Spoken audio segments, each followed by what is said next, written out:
Freelings and the Lake o' Mud, a story from the book Human Instructions for Use by Nara Petrovich, read by himself.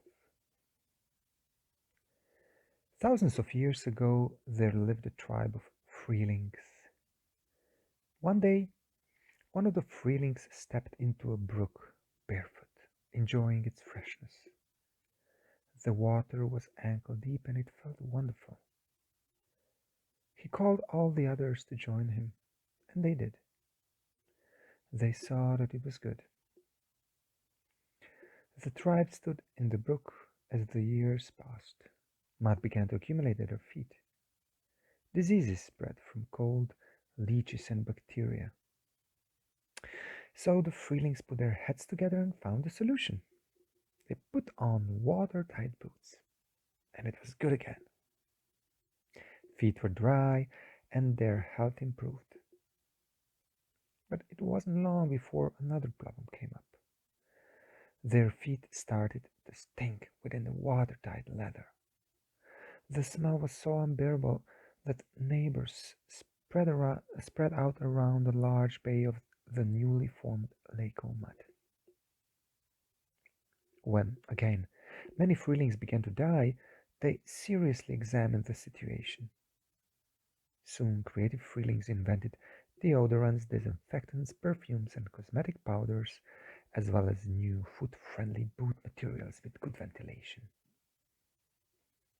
Freelings saw that it was good. The stink was gone and a new era of well-being emerged. However, some Freelings noticed their skin was becoming dry and mangy. Some observed the new materials causing allergies. Others developed rheumatism, probably from excessive ventilation. Besides, the mud was getting softer and their feet were sinking deeper and deeper. Lo and behold, in a matter of days, a young genius invented fantastic new boots with a patented system that prevented water from splashing into the boots. Everybody rejoiced, seeing the promise of the new invention for future welfare. Freelings saw that it was good. It wasn't long before they noticed how the new boot patent squeezed their veins, joints, and muscles, causing irreversible damage. What to do now? They knew they had nothing to worry about when another genius invented special boots that kept them dry up to the waist. It was expected that levels of mud and water would rise further. The shorter Freelings and children could be seen wearing rubber overalls that reached to their neck.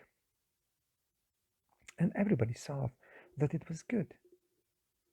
At that time, a few quasi-scientists came up with the propo- um, the proposition that it wasn't the mud rising, it was the people sinking. But their research was ridiculed and debunked due to lack of sound scientific proof. After a few decades, most Freelings wore heavy diving suits.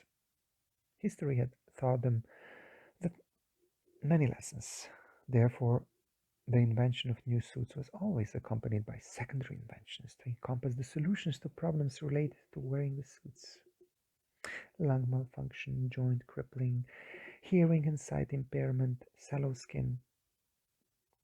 The solutions even involved remedies for problems that the solutions themselves brought about, and even for the side effects of the remedies.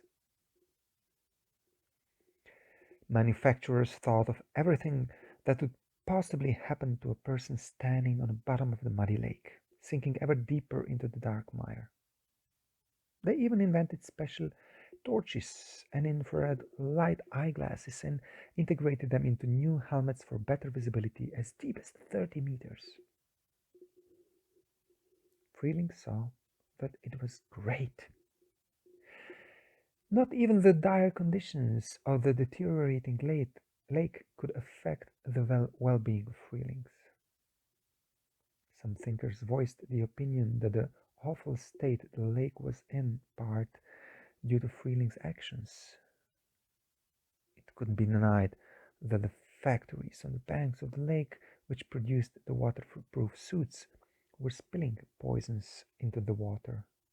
However, other factories produced chemicals to neutralize the poisons. Everything was under control. Freelings invented medications to fight all the ailments they suffered from.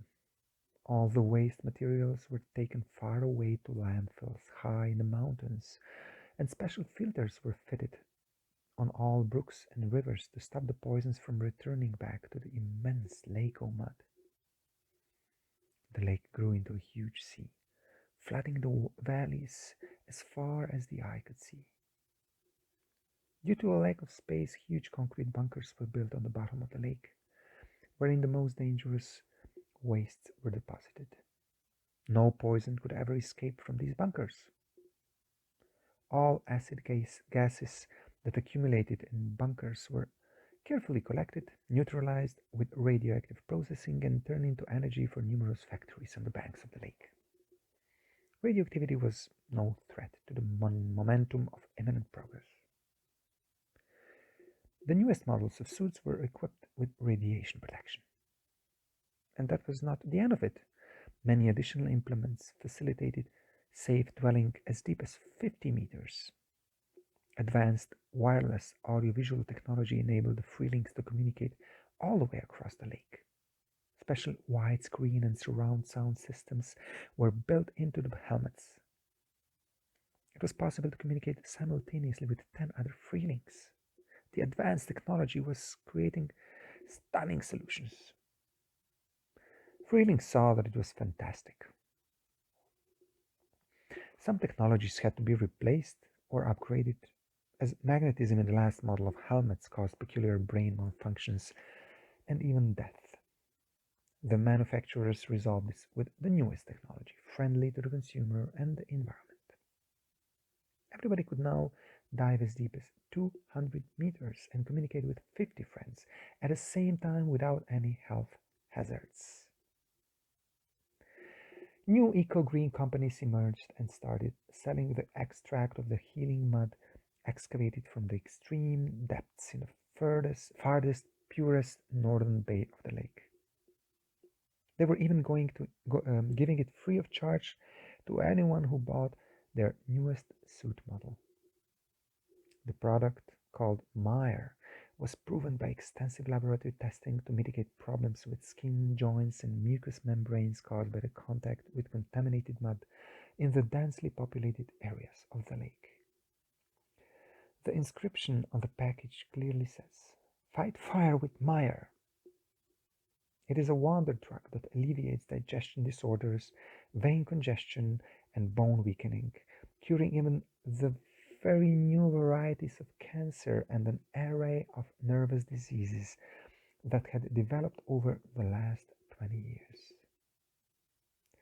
That's when the ban on hazardous diving suit material was officially legislated and included in the 176,510 pages of new environmental regulations to protect the lake.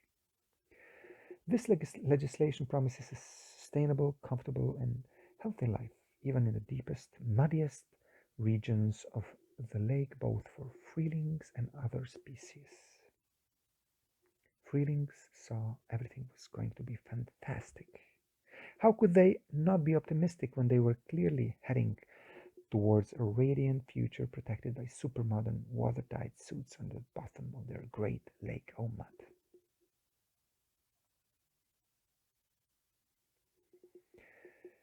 So, what can we learn from the Freelings' entanglement in the web of problems and solutions? Can we see that the primal cause of their entanglement was not the cold and the leeches that sucked a few drops of blood from their ancestors' feet? Did they really have no other choice but to continue standing in the water, hypnotized by the freshness? The story shows that the root of the problem is the conviction that they had no other choice. The solution to all their problems is no less simple than it's humbling. Turn around and walk to the shore.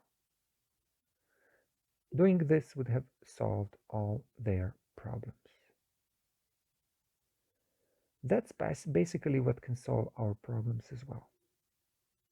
There isn't a single solid argument to justify entangling and complicating people's lives to the extent that it's done today. The Gordian knot we have tied is so big and messed up that disentangling it is practically impossible. In a modern version of the fairy tale, The Emperor's New Clothes, the child wouldn't cry out, "But he isn't wearing anything at all." The child would say, "But the suit is empty."